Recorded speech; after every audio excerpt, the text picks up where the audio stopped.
राधे राधे प्यारे भक्तों, फिर से हाजिर हूँ गोविंद ज्ञान यात्रा में। जैसा कि आप जान रहे हैं कि वैशाख महात्म्य का 21वां अध्याय चल रहा है, तो श्रवण कीजिए। तब श्रुतदेव जी कहने लगे कि शंख मुनि और व्याग दोनों बड़े विस्मित हुए। तब शंख मुनि ने पूछा, तुम कौन हो? तुम्हारी दशा ऐसी कैसे हो गई थी?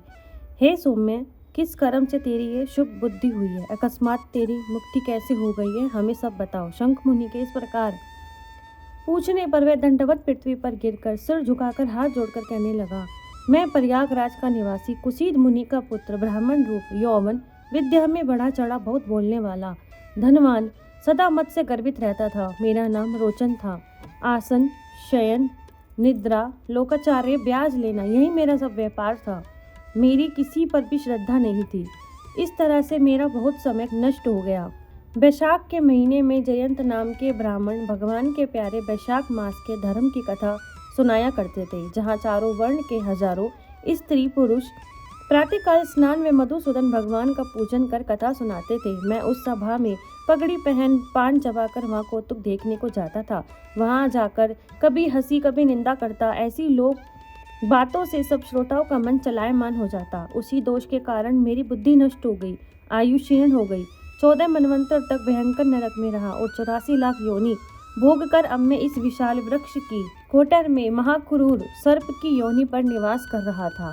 हे विप्रशे, अपने पूर्व जन्म के कर्मों के फल से 10 सहस्त्र वर्ष से निराहार निवास कर रहा था कि देव योग से आपके मुख कमल से निकली कथा को चक्षु गोलोक द्वारा सुनने से मेरे सब पाप दूर हो गए हैं। सर्प योनि छोड़ दिव्य देह धारण कर आपकी शरण में आया हूँ। मैंने तो कहीं कोई उपकार नहीं किया, फिर सज्जनों का संग कैसे हुआ? आप मेरे ऊपर अनुग्रह करो, जिससे धर्म में मेरी बुद्धि हो, सुंदर गति मिले, सच्चरित्र साधु महात्माओं की संगति मिले, विष्णु भगवान में प्रीति हो, उनको कभी भूलूं नहीं। इस प्रकार उनको स्तुति कर हाथ जोड़ सिर झुकाकर मुनीश्वर के आगे चुपचाप खड़ा रहा। शंख मुनि ने प्रेम में भरकर उसको दोनों हाथों से उठाया, उस पर अनुग्रह कर भावी वृतांत कर कहने लगे, हे द्विज, वैशाख मास और विष्णु भगवान का महात्म्य श्रवण करने से तेरे सब पाप नष्ट हो गए हैं। तू क्रम से अतिवाहक लोकों को जाकर फिर दर्शान देश में ब्राह्मण के घर जन्म लेगा।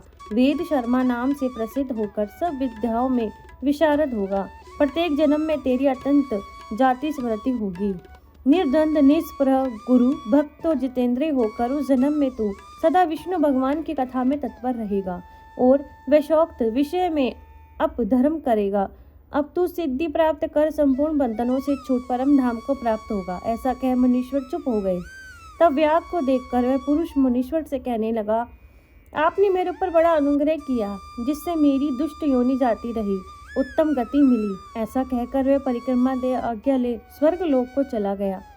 हे राजन, तब संध्या को जाने पर शंख मुनि ने व्याग की संतुष्ट हो सायंकाल की संध्या कर विष्णु भगवान के अनेक अवतारों की कथा सुनी। रात्रि के शेष भाग को व्यतीत कर ब्रह्म मुहूर्त में नित्य कर्मों में निश्चिंत हो प्रसन्न मन से व्याग को बुलाकर उसके सिर को प्रोक्षण कर राम ये 2 शब्द का मंत्र जाप करने मरण पर्यंत इन्हीं धर्मों के करने का उपदेश दिया और कहा कि इससे तेरा जन्म वाल्मीकि ऋषि के कुल में होगा। तू वाल्मीकि नाम से इस लोक में प्रसिद्ध होगा। व्याग के इस प्रकार समझा बुझाकर शंख मुनि दक्षिण दिशा को चले गए।